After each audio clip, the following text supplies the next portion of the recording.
e para 3 horas da tarde acaba, personal de APA lo está abrindo e gates não. Sa ite porta principal di APA unda mucho nang mayor na poiga cerca na epir pa ora por mira barco llega tu emoção hopi grande pa mucho nang mira ora barco ta começa llega for di leu. Depois de sei lo vai continuar parada de celebração arribacaia, essa aqui da bordo guia para cuero policial.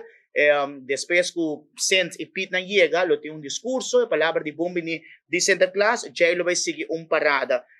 Parada aqui lo subi Lloyd Smith Boulevard, lo termina na Renaissance Marketplace, está calcular com mais ou menos 1 hora de show, que lo vai ter arriba caminda, for de 4 horas que nós começa a subir caminda. Saque lo bordo aqui já para Pitna naturalmente, Santa Claus em seu jeep, lo também tem trailer também, aqui Comissão de Celebração Indiana Nacional, junto com o NOCA, a pone dia mais canção novo, saque também encargo de Ethelyn Figueroa, que cria canção novo, que está riba também,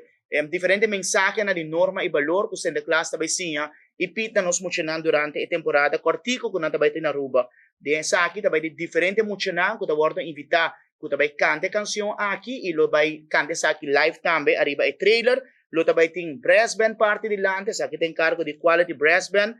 grupo de baile lo acompanha parada e naturalmente nós calculamos mais ou menos 50 para 60 pits que lo vai ter dia mais na Aruba que lo vai party mangal para mencionar parada lo guardo animar também para conhecido Casper nos ex Soca Monarch que lo vai zorpa animação arriba caminda e para público na banda.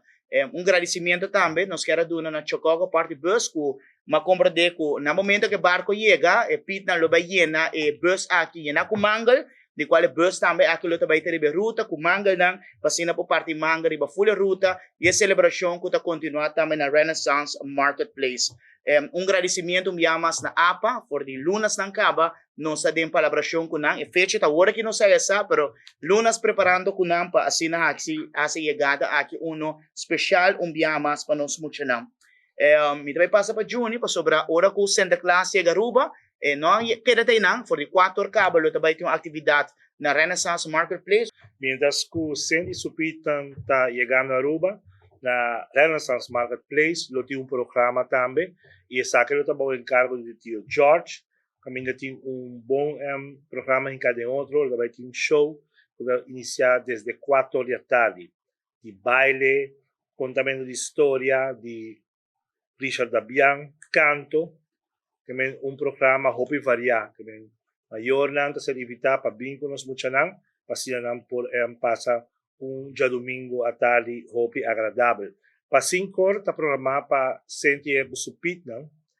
E assim pode ter oportunidade também para sacar para os muchanan e para setor, nós mesmo compreender também Santa Claus também de Espanha, ele está pouco cansado, ele Santa Claus pediu nós do supita, se para setor nem não pode retirar e assim vai descansar, e uma acaba de comida, assim é por vai pedir nos dilante, é por passar na casa de tudo, muchanan mucha para entregar o regalo lá. Que me diabo sa acaba. Também tem também popcorn, também tem cotton candy, essa que também está de cortesia, está grátis para todos os muchanan e também tem dino jump também, assim para todos os muchanan por hunga e divertir na mesa.